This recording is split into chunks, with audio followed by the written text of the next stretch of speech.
اسلام میں کرنسی سونا یا چاندی ہے. دینار 4.25 گرام کا سونے کا ایک ٹکڑا ہوتا ہے اور درہم 2.85 گرام کا چاندی کا پیس ہوتا ہے. تو جب کرنسی سونے اور چاندی پر مبنی ہو تو وہ ڈالر پر مبنی نہیں ہوگی. ڈالر زمین پہ گر جائے, آسمان پہ چڑھ جائے, میری کرنسی سونا ہے, سونے کی اپنی قدر ہے, سونا کسی اور چیز سے نہیں فرق پڑتا اس کو. تو اسلام کی کرنسی سونا چاندی ہے. جب کرنسی سونا چاندی ہو جائے تو مہنگائی زیرو ہو جاتی ہے, 0 یا 0.1 یا 0.2 ہو جاتی ہے. آج بھی نبی صلی اللہ علیہ وسلم کے زمانے میں بکری کا جو ریٹ تھا درہم میں, آج بھی وہی ریٹ ہے. اس وقت بھی جو دودھ کا ریٹ تھا آج بھی وہی ریٹ ہے. ریٹ وہی ہے اگر آپ سونے چاندی کے حساب سے دیکھیں. ہاں, آپ روپے کے حساب سے دیکھیں گے تو شاید زمین و آسمان کا فرق نظر آ جائے گا. سو اگر کرنسی سونے چاندی پر مبنی ہوگی تو وہاں پہ آٹومیٹیکلی مہنگائی ختم ہو جاتی ہے. تو پھر یہ لوگ جو کہتے ہیں نا سود نہ لے تو کیا کریں یار, قیمت قدر ختم ہو رہی ہے, یہ مسئلہ بھی ختم ہو جاتا ہے. سو اسلام یہ کرتا ہے. ویسٹ کیا کرتا ہے؟ ویسٹ نے تو پہلے 44 تک دنیا بھر میں سونے والی کرنسی تھی. 44 میں امریکہ نے دنیا سے کہا, ورلڈ وار 2 میں یورپ سے کہا کہ میں نے آپ کو بچایا ہے, تم میرا ایک احسان مانو گے اور میرے کام کرو گے, اور وہ یہ کہ اب تم لوگوں نے اپنے پاس ڈالر رکھنے ہیں اور میں اپنے پاس سونا رکھتا ہوں, میں جو ڈالر جاری کروں گا میرے پاس سونا ہوگا. اور بعد میں انہوں نے کہا میں کوئی سونا نہیں رکھنے والا, اور صرف اب وہ ایک کاغذ کا ٹکڑا ہمیں دیتے ہیں, گندم لے جاتے ہیں, کاغذ کا ٹکڑا دیتے ہیں, تیل لے جاتے ہیں, ہم سے کاغذ کا ٹکڑا ہمیں دیتے ہیں, بس اس کی کوئی حیثیت نہیں ہے. اور اب یہ جو مغرب کا جو سارا بحران ہے اس میں کل کے سامنے آ گیا, ڈالر کی کیا حیثیت ہے؟ کاغذ کا ٹکڑا. یہ وہ مشینوں سے چاپ رہے ہیں اور دنیا بھر سے چیزیں خرید رہے ہیں. ہمیں جو ہے ہم گندم دیتے ہیں, وہ ہمیں کاغذ کا ٹکڑا دیتے ہیں. تو یہ ہم ہمیشہ ان پہ ڈیپینڈنٹ رہیں گے. جب تک ہم اپنی کرنسی ڈالر اور یورو سے جوڑیں گے ہم برباد ہو جائیں گے. جب ہم اپنا تیل سونے کا بیچیں گے تو پھر ہمارے پاس طاقت آ جائے گی. ٹیکسز. اب اس موضوع پہ دیکھیں کس طرح اسلام نے امیر کو, جس طرح سے یہ لوگ امیر تر اور غریب کو غریب تر کر رہے ہیں, اس کو کیسے روکا ہوا ہے. مغرب جو ہے وہ غریبوں پہ ٹیکس لگاتا ہے, ایوریج لوگوں پہ, اور امیروں کو ٹیکس میں مراعات, ٹیکس میں چھوٹ. اور آپ کو بتاؤں ڈاکٹر صاحب نے ایک سال میں 280 کی 290 ارب کے ٹیکس چھوٹ دیے ہیں بڑی کمپنیوں کو. اس بجٹ کا عنوان جو اخباروں نے لکھا تھا نا, بزنس فرینڈلی بجٹ, یعنی بزنس مینوں کو مختلف مراعات دیے ہیں, عوام پہ ٹیکس بڑھائیں. یہ ان کا طریقہ ہے. بڑے ملٹی نیشنلز کو چھوٹ دیتے ہیں, نام کیا دیتے ہیں, غیر ملکی سرمایہ کاری کے لیے مراعات, ترغیبات کا پیکج اعلان کیا ہے. بھئی تم ٹیکس مت دو, آ جاؤ ہمارے ملک میں لوٹو اور چلے جاؤ. اور ہمارے اوپر ٹیکس, میں آپ کو مثال دیتا ہوں آگے. آپ صرف یہ دیکھ لیں پاکستان کے بجٹ کا 63% بجٹ کیا ہے, انڈائریکٹ ٹیکس یعنی جی ایس ٹی. دودھ, آپ ایک فقیر ہوتا ہے نا, فقیر, وہ بھی ایک بلیٹ خریدتا ہے نا تو جی ایس ٹی دے رہا ہوتا ہے. ایک بوڑھی عورت, ایک پینشن یافتہ بوڑھا شخص, وہ دودھ کا اتنا سا ڈبہ لے کر آتا ہے نا, وہ ٹیکس دیتا ہے. وہ گھی کا ڈبہ لے کر آتا ہے, وہ ٹیکس دیتا ہے. وہ چینی لے کر آتا ہے, ٹیکس دیتا ہے. وہ غریب شخص جس کا گزر, جو کہ شاید لوگوں کے خیرات پہ پل رہا ہے, وہ ٹیکس دے رہا ہے. اور ڈائریکٹ ٹیکس جو آپ لیتے ہیں, ڈائریکٹلی لیتے ہیں, جس کے پاس کمائی ہے اس سے آپ لیتے ہیں, اگرچہ یہ بھی غلط ہے لیکن یہ اس سے کم غلط ہے, کیونکہ تو ہر کوئی دے رہا ہے, برابر دے رہا ہے. امیر بھی اتنا ہی دے رہا ہے, غریب بھی اتنا ہی دے رہا ہے, کوئی فرق ہی نہیں ہے اس میں. یہ جو ہے جو آپ تنخواہ پہ دیتے ہیں مثال کے طور پہ, یہ 37% ہے. اور یہ بھی آپ تنخواہ پہ لے رہے ہیں, یعنی کہ کمائی پہ لے رہے ہیں, دولت پہ نہیں لے رہے ہیں. دولت وہ ہوتی ہے جو بچ جاتا ہے, کمائی وہ ہوتی ہے جو آپ گھر کا گزارا کرنے کے لیے لے کے جاتے ہیں, اس پہ ٹیکس لگاتے ہیں. یہ پاکستان کا ٹیکس ہے 63% غریبوں کے اوپر ہے, اور یہ بھی اس میں آدھا غریب اور کچھ امیر. یہ ہے ٹیکسوں کا پاکستان کا نظام. یہ مختلف ٹیکسوں کی ڈیٹیل ہے, میں تفصیل میں بھی نہیں جا رہا. آگے چلیں. اسلام کیا کہتا ہے, اور یہ بڑی خطرناک حدیثیں ہیں ان لوگوں کے لیے جو ان ٹیکسوں میں ملوث ہیں, جو ان حکمرانوں کے لیے جو یہ کام کر رہے ہیں. لا يدخل الجنہ صاحب المقص, ٹیکس لینے والا جنت میں نہیں جائے گا. وَإِن صاحب المقص فی النار, جو ٹیکس لے گا وہ دوزخ میں جائے گا. اور فرمایا وہ شخص جو کسی بھی شے کی قیمت مسلمان کے لیے بڑھائے, اللہ کا حق ہے کہ قیامت کے دن اسے دوزخ میں ڈال لیں. مطلب کیا ہوا, جو کسی شے کی قیمت مسلمان کے لیے بڑھائے, شے کی قیمت میں کیا ہونا چاہیے, خرچہ اور منافع, یہ کسی چیز کی قیمت میں ہونا چاہیے. اگر درمیان میں جی ایس ٹی آئے گا, آکٹرائے, سی ڈی, فلاں ٹیکس, ڈمکانا ٹیکس, سرچارج, ایڈیشنل سرچارج, یہ قیمتیں بڑھا رہے ہیں, ٹھیک ہے, تو اللہ کا حق ہے اسے دوزخ میں ڈال دے. یہ ہے درمیان میں کوئی بھی انڈائریکٹ چیز, جو قیمت, جو خرچہ ہے اور اس کے اوپر منافع کے علاوہ کوئی نہیں آ سکتا. اور یہ اللہ سبحانہ وتعالیٰ نے ایسی حدیث بیان کی ہے جو آئندہ آنے والے ہر نئے نام سے جو بھی ٹیکس آئے گا جو اس ڈیفینیشن میں آئے گا وہ خود ہی آٹومیٹکلی وہ حرام بن جائے گی. اور فرمایا, اور یہ اگرچہ لوگ اس کو شاید اس طرح نہ سمجھے لیکن یہ ایگزیکٹ اس پہ اپلائی ہوتی ہے, اگر تم پاؤ کوئی شخص تمہارا مال بغیر حق کے لے رہے اسے قتل کر دو. کوئی حق نہیں ہے ان لوگوں آپ سے مال چھیننے کا, صرف زبردستی آپ سے لے رہے ہیں. جگہ ٹیکس ہے آپ کے اوپر جو لگایا وہ انہوں نے ہر چیز کے اندر آپ سے شامل کر کے آپ سے ٹیکس لے رہے ہیں. میں یہاں پہ ایک چھوٹا سا چیز آپ کے سامنے رکھنا چاہتا ہوں. مجھے ذرا آپ ایک اندازہ لگائیں کہ اگر کسی بندے کی تنخواہ وہ 50,000 ہے اور وہ سالانہ 6 لاکھ روپے کماتا ہے تو اس کے اوپر وہ کچھ 10% ٹیکس دیتا ہے. اگر زیادہ ہے تو پھر تو ریٹ 30% اور 25% تک پہنچ جاتا ہے, اس کو چھوڑ دیں. اس کے بعد آپ جب جو شاپنگ کرتے ہیں اس پہ 17.5% آپ سب پہ جی ایس ٹی دیتے ہیں. جو آپ بجلی کا بل دیتے ہیں اس کے اوپر کم از کم کوئی 150-200% ٹیکس ڈالے ہوئے انہوں نے مختلف ناموں سے, اور آخر میں سب نام ختم کر کے ایک ہی نام رکھ دیا. اب سارے ضم کر دیے, ریٹ کے اندر ضم کر دیے. بجلی کا بل, گیس کا بل, پی ڈی سی ایل کا بل, آپ کا جو گھر کا ٹیکس ہے, جو آپ کا پراپرٹی ٹیکس ہے, جو آپ کا سیس ہے, جو آپ کے اس کے اوپر جو پانی کا جو ٹیکس ہے, اس کے علاوہ جب آپ گاڑی کہیں پارک کرتے ہیں اس کے اوپر آپ کو ٹیکس دینا پڑتا ہے. جو آپ راستے میں جاتے ہیں ٹول ٹیکس, جو آپ گاڑی کا لائسنس بناتے ہیں اس کا ٹیکس, ڈرائیونگ لائسنس کا ٹیکس, ہر سال کا جو گاڑی کا جو ٹوکن ہے وہ الگ ہے. پھر اس کے بعد جب آپ کہیں پل پہ سے گزرتے ہیں تو ٹول الگ سے دیتے ہیں. اگر کسی ریسٹورینٹ چلے جائیں 12% ٹیکس وہاں پہ دیتے ہیں. یعنی آپ یہ لسٹ اٹھاتے جائیں, آپ کی تنخواہ آدھو آدھ آپ سے وہ ٹیکس میں لے رہے ہیں, آپ کو پتہ بھی نہیں چلتا. آپ کہتے ہیں میں شاید 8% ٹیکس دے رہا ہوں, میں 12% ٹیکس دے رہا ہوں, میرا 15% کٹ رہا ہے. 15 نہیں کٹ رہا, 15 تو ڈائریکٹ وہ ہاتھوں ہاتھ لے جاتا ہے نا آپ سے. باقی جو ساری جو لسٹ ہے, پھر جو سارے کارخانےداروں سے جو آپ مال لیتے ہیں, وہ کارخانےدار جو ٹیکس دیتا ہے کیا وہ جیب سے دیتا ہے؟ وہ آپ سے پورا کرتا ہے, قیمت میں ڈالتا ہے کہ نہیں ڈالتا؟ وہ جو بجلی کا بل دیتا ہے اس کے اوپر ٹیکس ہے, وہ کہاں سے پورا کرتا ہے؟ آپ سے نہیں پورا کرتا. اگر آپ دیکھیں پوری گمبھیرتا ہے اور آپ کو ٹیکسوں میں انہوں نے کچرا ہوا ہے, ہر جگہ سے آپ کو ٹیکس میں جکڑا ہوا ہے. جو آپ ٹیکسوں کے ٹیکس آپ دے رہے ہیں اور آپ کو اندازہ بھی نہیں ہو رہا. ان کو یہ ٹیکس اس لیے پسند ہے نا, یہ انڈائریکٹ ٹیکس, آپ کو پتہ نہیں چلتا, فیل نہیں ہوتا آپ کو. آپ موبائل میں کسی کو گھر میں فون کرتے ہیں والدہ کو تو 25 روپے پہلے کٹ جاتے ہیں اور باقی کٹتے کٹتے آخر میں 42 روپے آپ سے پورے کٹتے ہیں. یہ سب کیا ہے آپ کے ساتھ ہو رہا ہے؟ آپ کو ٹیکسوں میں اس لیے جس بندے کی تنخواہ 20,000 ہے نا, وہ اصل میں کوئی 8,000 روپے وہ ٹیکسوں میں دے رہا ہے, پھر 5-6,000 بجلی کے بلوں میں دے رہا ہے. اس کے بعد کیا بچتا ہے اس کے پاس؟ سو لوگ غریب نہیں ہوں گے اس نظام میں. سود, آگے سود کے بارے میں زیادہ تفصیل اس لیے ڈسکس, ایک فگر کے علاوہ میں ڈسکس اس لیے نہیں کرتا کہ الحمدللہ اس کے بارے میں علماء اکثر ذکر کرتے رہتے ہیں اور اس کی ہمیں وعید کے بارے میں بڑی حد تک اندازہ کہ کتنی سخت چیز ہے اور اللہ رسول کے ساتھ اعلان جنگ ہے. سو میں آگے چلوں گا اس میں, ایک فگر میں سب ڈسکس کرنا چاہتا ہوں. پاکستان اس سال ابھی جو بجٹ آیا جو بھی پاس نہیں ہوا, 1325 ارب قرضوں کی ادائیگی میں نہیں, صرف سود میں اتنا دے گا. پاکستان کا دفاع کا بجٹ 800 ہے, پاکستان کا پورے ملک کی ترقی کا بجٹ 900 ارب ہے. ٹھیک ہے, پورے ملک کی ترقی کا بجٹ 900 ارب. پورے ملک کے دفاع کا بجٹ, فوج کا جو اتنا وار آن ٹیرر سب کچھ لڑ رہی ہے, وار آف ٹیرر کہنا چاہیے, امریکی جنگ, وہ 800 ارب ہے. سود کتنا دے رہے ہیں اس سال ہم؟ 1325 ارب روپے ہم ٹیکس سود دے رہے ہیں. اسلام کیا کہتا ہے؟ اسلام پہلے دن سود بند کر دے گا, پہلے دن سود بند. یہ 1325 سے ڈرائیں گے نا تو ہمارا سالانہ ترقیاتی بجٹ 3 گنا ہو جائے گا آٹومیٹکلی. صرف ایک سٹیپ ہے سود سے انکار, اور یہ کوئی بہت مشکل نہیں ہے, ملکوں نے کیا ہے, پہلے بھی کیا ہوا. ارجنٹینا نے کیا ہے اور ملکوں نے ڈیفالٹ کیا, کچھ بھی نہیں ہوا. یہ صرف آپ کو جو ٹی وی پہ سوٹ پہنے ہوئے لوگ ہیں نا وہ آپ کو ڈراتے ہیں, اس لیے کہ ان کے مفادات تباہ ہوں گے, اس سے ان کے باہر ملکوں میں اکاؤنٹ سیز ہوں گے, ان کو مسئلہ ہے.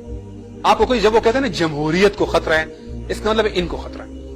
جب وہ کہتے ہیں پاکستان کا نقصان ہے, اس کا مطلب ان کا نقصان ہے. یہ خود پاکستان ہے بس, یہ عوام پاکستان نہیں ہے. عوام اسلام آباد سے 20 کلومیٹر دور رہتے ہیں. یہ ان کا پاکستان ہے. ٹھیک ہے, سو ان کا نقصان ہے. تو سود کا انکار پہلے دن سے آٹومیٹکلی آپ کی بجٹ کے جو خرچے سارے وہ 3 گنا بڑھ گئے آپ کے. آگے چلیں, اب ذرا چھوٹا سا بینک سیکشن پہ آ جائیں. بینکس, جب بینک نہیں تھے تو کیا تھا؟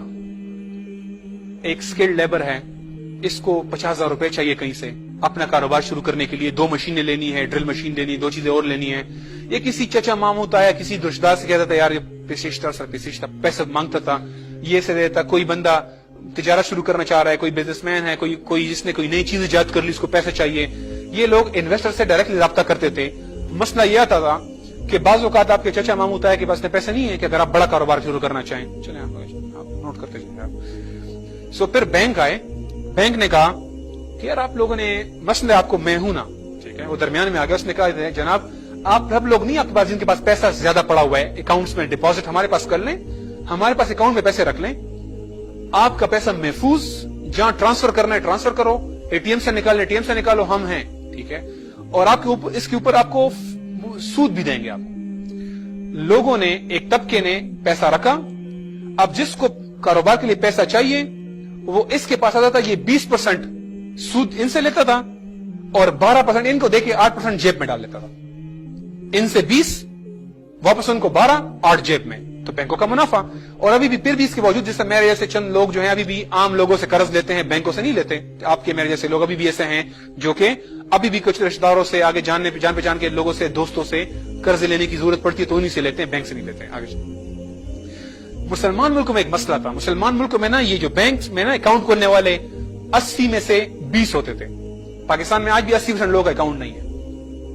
اہی بوئے مڑا سود دے پکی مڑا بس غلط دے مڑا نہ دے، تو لوگ اکاؤنٹ نہیں کھول رہے تھے. سو یہ بینکوں کو نا بڑا وقت پڑا ہوا تھا، یار یہ کیسے لوگوں سے پیسہ لیں، پیسہ ان کی جیبوں میں ہے، یہ خود دیتے ہیں، بار بار لوگوں سے ڈیل کرتے ہیں، ہم یہ 8% ہر ایک سے میں نہیں کما پا رہا. سو انہوں نے دیکھا کہ یار یہ تو ہم یہاں پہ لوگ ڈائریکٹ زیادہ ڈیل کر رہے ہیں، نہ کریڈٹ کارڈ بناتے ہیں، نہ انشورنس کرتے ہیں، نہ اکاؤنٹ کھولتے ہیں، سوائے جس کی نوکری لگ جائے تو وہ پہلے دن جا کے بینک میں اکاؤنٹ کھولتا ہے، ورنہ کبھی اکاؤنٹ سے نہیں کھولا. کوئی کاروبار میں مجبوری ہو گئی پیسے وصول کرنے، ورنہ اس نے کبھی اپنے گھر میں اس کے 8 بندے، صرف ایک بندے کا اکاؤنٹ ہے، باقی کسی کے اکاؤنٹ نہیں کھولتے لوگ اکاؤنٹ. بس مڑا سے گن دے پکی سود دے پکی بس مڑا مولانا سے بھی غلط تھا، تو بس وہ اس سے دور رہتا ہے. تو انہوں نے کیا کیا، آگے چلیں، انہوں نے کہا یار یہ تو بڑا مسئلہ ہے، لوگوں کو کیسے استعمال کریں. انہوں نے ایک مشہور زمانہ فارمولہ ہے، ال لگا دو ساتھ میں، الفلا، المیزان، البرکہ، الف لام لگ جائے گا تو قرآن کا ٹپا لگ جائے گا اس کے اوپر، تو اسلامی ہو جائے گا. ٹھیک ہے. سو انہوں نے اسلامی بینک شروع کیے، اور جب اسلامی بینک ہے تو میں نے مولانا صاحب نے کہا بس اسلامی دے بیاہ سکے اور ورزکا، تو میں نے بھی اکاؤنٹ کھول لیا، اسلامی اکاؤنٹ کھول لیا. وہ جو 80% لوگوں نے اکاؤنٹ نہیں کھولا تھا اس میں سے 50% لوگوں نے اکاؤنٹ کھول لیا. وہ پیسہ ان کے پاس ہے، وہ اسی بینکنگ چینل کے اندر واپس آ گیا، اسٹیٹ بینک سب سسٹم کے اندر مکس ہو گیا. ٹھیک ہے. اب یہ بینکوں سے قرضہ لوگے. یہ کوئی اسلامی بینک، مجھے کوئی ایک بینک بتا دیں جو مجھے نفع نقصان کی شرکت پہ مجھے قرض دے رہے. بس ایک سنگل بینک بتا دے جو مجھے نفع نقصان کی شرکت پہ قرض دے. ادھر برانچ کے اندر تو بے شک مفتیان بھی بیٹھے ہوں گے، اسلامی آیات بھی لگائی ہوں گی، الحلال اور دوزخ کی کچھ تصویریں بھی بنائی ہوں گی آگ کی، جس میں وہ دوزخ اور کی تصویریں بنا کے مجھے جذباتی طور پر متاثر ضرور کریں گے. جس سائٹ پہ لوگ لون لینے آتے ہیں نا، قرضہ لینے آتے ہیں، وہاں پہ مجھے کوئی دکھا دیں جو کہ مجھے نفع نقصان کی شرکت پہ لون دے دیں. میں کاروبار کرتا ہوں، اگر فائدہ ہو گیا دے دوں گا، نہیں تو آپ بھی نقصان اٹھائے میں بھی نقصان اٹھاتا ہوں، ایک بھی آپ کو نہیں ملے گا. سو یہ انہوں نے یہ طریقہ اختیار کیا. اسلام میں بینکس نہیں ہوتے، سمپل. اسلام میں بینکس نہیں ہوتے. اسلام میں ادارے ہوتے ہیں جو دونوں کو ملاتے ہیں. ان سے ملاتے کیونکہ ہمیں ملانا ہے. کچھ لوگ زیادہ پیسے چاہیے، لیکن ملانے کا مطلب یہ نہیں کہ ان کے پیسے میں خود لے کے سود پہ دے کے اور سود میں سے آدھا اسے دے کے آدھا جیب میں رکھوں گا، یہ کوئی ضرورت نہیں. یہ پراپرٹی ڈیلر کیا گھر خریدنے کے بعد کرائے پہ دیتے ہیں؟ نہیں، صرف مالک مکان کو اس کو ملاتے ہیں نا، کمیشن لیتے ہیں. جو جاب کی ویب سائٹس ہوتی ہیں جہاں پہ لوگ نوکری ڈھونڈتے ہیں، کیا وہ خود نوکریاں پہلے خریدتے ہیں پھر لوگ کو دیتے ہیں؟ نہیں، وہ دونوں کو ملاتے ہیں اور اپنا کمیشن لے لیتے ہیں. جو شادی کی ویب سائٹیں ہوتی ہیں، جو ہمارے محلوں میں کچھ عورتیں ہوتی ہیں، کیا وہ لڑکے اور لڑکی سے کمیشن لے کے ملا دیتے ہیں بس بار. اسی طرح سے بینک کوئی نام نہیں ہمارے پاس ایسے ادارے ہیں جو لوگوں کو ملاتے ہیں اور ان کے آپس میں ذاتی کنٹریکٹ ہوگا. اس ذاتی کنٹریکٹ کے مطابق آپس میں ڈیل کریں گے، پارٹنرشپ بنائیں گے، اپنی ٹریڈنگ کریں گے، اور اس کے بعد بینک بائر، بینک کو نہ سود لیتا ہے نہ آگے کچھ حصہ دیتا ہے، ان کو صرف وہ لوگوں کو ملانے کا کام کرتا ہے. سو وہی کمپیوٹرائز ہوگا، اس کے اندر شیشے بھی ہوگے، لوگوں نے ٹائی بھی پہنی ہوگی، اور بے شک اس میں آپ اسلامی آیات بھی لگا دیں، لیکن وہ پیسہ رکھ کے خود آگے نہیں دے گا، وہ صرف لوگوں کو ملائے گا. یہ اسلامی بینک کا کنسپٹ ہے. آگے چلیں. Company structure. آگے چلیں. اسلام مغرب نے ایک کمپنی کا شکل بنائی ہے اور اس کو انہوں نے لمیٹڈ کمپنی کا نام دیا، جو آپ کو ہر جگہ نظر آتا ہے نا، لمیٹڈ فلا، پرائیویٹ لمیٹڈ اور پبلک لمیٹڈ. لمیٹڈ کا مطلب بھی ذرا سمجھ لیں. لمیٹڈ کا مطلب یہ ہے کہ میں قرض لوں گا اور اگر میں نے کاروبار میں 1 لاکھ روپے ڈالا ہوا ہے اور میں نے 2 لاکھ روپے قرض لے لیے, 3 لاکھ روپے سے کاروبار شروع کیا, کل پیسے ڈوب گئے تو میرے گھر میں جو پیسہ نا وہ میں نہیں دوں گا. بس جو میرا 1 لاکھ روپے کاروبار میں تھا اس میں سے جو بچ گئے وہ لے لو, باقی پیسے کا میں ذمہ دار نہیں ہوں. میری ذمہ داری ہے اتنے پیسوں کی جتنا میں نے کاروبار میں ڈالا ہے, اس میں سے تم لے سکتے ہو. لیکن جو میرے 4 بنگلے ہیں, میرے 2 گھر ہیں, میری 4 گاڑیاں, اس کو تم نے نزدیک بھی نہیں دیکھنا, قریب بھی نہیں آنا, کیونکہ ہم لمیٹڈ کمپنی ہے, ہماری ذمہ داری لمیٹڈ ہے, محدود ہے. بینک الفلاح المحدود محدود ہے. اس کا مطلب کیا ہوا؟ منافع تو میری جیب میں جائے اور جب نقصان ہو تو وہ جس نے قرض دیا اس کے پاس جائے گا. اسلام میں تو شہید کو بھی قرض معاف نہیں ہے, اور تو چھوڑیں جس کو پہلا خون کا قطرہ گر دے اللہ معاف کر دیتا ہے, اس کو بھی قرض معاف نہیں ہے. ان کو قرض معاف ہو گیا. یہ وہی سیٹ مینٹلٹی ہے کہ میرے پاس میں کبھی غریب نہ ہو جاؤں. سو منافع میرے پاس آئے گا اور جب مکمل نقصان ہوگا تو میری باقی 5 کمپنیاں, 10 گھر, 5 فیکٹریاں اور سب بچ جائیں گی, کیونکہ میں ان میں سے نہیں دوں گا, سارا نقصان یہ خود بھگتے گا. سو یہ اگین آپ کو وہ مینٹلٹی نظر آتی ہے لمیٹڈ کمپنیز کا. اسلام میں کمپنیز کی شکل بالکل ڈفرنٹ ہے اور وہ اس کے 5 قسمیں ہیں جو کہ اگین ایک الگ تفصیل ہے, میں اس پہ بھی نہیں جا سکتا. اسٹاک ایکسچینج, اسلام میں کوئی اسٹاک ایکسچینج نہیں ہوگی, بلکہ سارا پیسہ انڈسٹری کے اندر آئے گا. یہ موجودہ شیئر خریدو بیچو, خریدو بیچو, خریدو بیچو. کیا کاروبار ہو رہا ہے؟ یہ کیا کاروبار ہے؟ کاروبار تو یہ ہے کہ میں نئی دکان بنائی, میں نے کسی سے پیسہ لیا, نئی دکان بنائی, یہ کاروبار ہے. میں نے کسی سے پیسہ لیا, نئی فیکٹری بنائی, یہ کاروبار. میں نے ایک نیا برانچ کھولا, یہ نیا کاروبار. ایک برانچ پہلے سے بنا ہوا ہے, ایک فیکٹری پہلے سے بنی ہوئی ہے, اس کے ملکیت کا ایک کاغذ ہے, جس طرح زمین کے پلاٹ کا کاغذ ہے, اور وہ پلاٹ میں تمہیں بیچوں, تم مجھے بیچو, میں اسے بیچوں, یہ مجھے بیچے پھر میں اسے بیچوں. اس میں کیا کاروبار ہے؟ یہ تو جواری ہے. جواری لفظ میں اس طرح نہیں سمجھنا چاہتا, لیکن یہ کاروبار نہیں, یہ ملک کی کوئی ترقی میں کوئی کردار نہیں ہے اس کا. اسٹاک ایکسچینج بند کر کے جو سارا لوگ کاروبار یہاں کرتے ہیں, ہم کہیں گے انڈسٹری میں لگائیں, فیکٹری میں لگائیں, نئی فیکٹریاں کھولیں, کاروبار کریں, موجودہ پلاٹ کو آگے پیچھے نہ بیچیں. جس طرح آپ کو یاد ہے ڈی ایچ اے اور ویری ٹاؤن میں ایک ٹائم پہ بس پلاٹ ایک دوسرے کو سیل کرتے تھے اور اس کے اوپر کما رہے تھے. یہ کوئی کاروبار نہیں, کوئی تجارت نہیں ہے. آگے چلیں, زکات. آگے چلیں. اسلام میں زکات کیش کے اوپر, سٹاک کے اوپر, جو ساری فیکٹریوں کا, سارے کارخانوں کا سٹاک ہے اس کے اوپر, جو ہمیں قرضے وصول کرنے ہیں اس کے اوپر, جو سارے ہمارے لائف سٹاک ہیں, جو بیڑ بکریاں جانور ہیں ان کے اوپر, زمینوں کی پیداوار کے اوپر, اور اس کے علاوہ کوئی بھی چیز جو ٹریڈیبل, جو پلاٹ ہی کیوں نہ ہو لیکن میں نے کاروبار کی غرض سے لیا ہوا, ان سب کے اوپر مجھے زکات ہے. اور ایک الگ الگ شرح ہے, کہیں 2.5% ہے, کہیں 40 میں سے 1 ہے, کہیں 10 میں سے 1 اونٹ ہے. مختلف وہ ہے ریشوز ہیں جس کے مطابق ہم کلیکٹ کرتے ہیں. ایک طرح سے نا پوری معیشت سے 2.5% ہر سال نکل آتا ہے. پاکستان کی معیشت تقریباً $350 ارب کی ہے. اگر آپ تک اندازن لگائیں تقریباً تو ہمیں 600-700 ارب جو ہے صرف زکات کی کلیکشن بن رہی ہے. صرف زکات کی کلیکشن ہمارے پاکستان میں اتنی بنتی ہے. اور یاد رکھیں لوگ زکات نہیں چھپاتے. ٹیکس جو ہے نا, لوگ 10 طریقے نکالتے ہیں کہ ٹیکس میں نہ دوں, لیکن زکات کے لیے ایک دن بیٹھ کے سارا حساب کتاب کر کے خود بیٹھ کے, کوئی اسے کچھ نہیں کہتا, وہ خود کر کے اس کے اوپر آخر میں تھوڑا اوپر بھی دے دیتا ہے کہ یار غلطی نہ ہو جائے, اللہ کو جواب دینا ہے. تو زکات کوئی نہیں چھپاتا. ٹھیک ہے. سو مجموعی طور پہ آف کورس کچھ لوگ ہوں گے, میں چندوں کی بات نہیں کر رہا, ہمیں معاشرے کی مجموعی حالت کے مطابق لوگ زکات اپنی دیتے ہیں. سو یہ زکات ایک بہت بڑی کلیکشن ہے پاکستان کے لیے, اور پاکستان میں تو ابھی عشر کا حساب میں نہیں کیا جس کے اوپر کافی بڑی رقم اس کی بنتی ہے. غیر ملکی قرضے, چلیں آگے چلیں, غیر ملکی قرضے جو ہیں, میں آپ کو ایک مثال دیتا ہوں. نائجیریا نے $3.5 ارب کا قرضہ لیا تھا 1980 میں, 1985 میں وہ 5.8 ارب ہو گیا, 98 میں 20 ارب, اور آج وہ 27 ارب کا ہو گیا. اس وقت جو سارے ممالک جنہوں نے قرضہ لیا ہے نا, ایک 2 بڑی انٹرسٹنگ فگرز ہیں. ہر $1 کے بدلے وہ $13 دے چکے ہیں. ہر $1 کے بدلے وہ $13 دے چکے ہیں. اس وقت ایک قرض کے اوپر ایوریج 41 شرطیں, اور جو افریقن جیسے ملک ہیں نا جو بہت کمزور ہیں, وہاں ایک قرض کے اوپر 114 شرطیں. سو یہ قرض نہیں ہے, یہ استعمار کا جال ہے.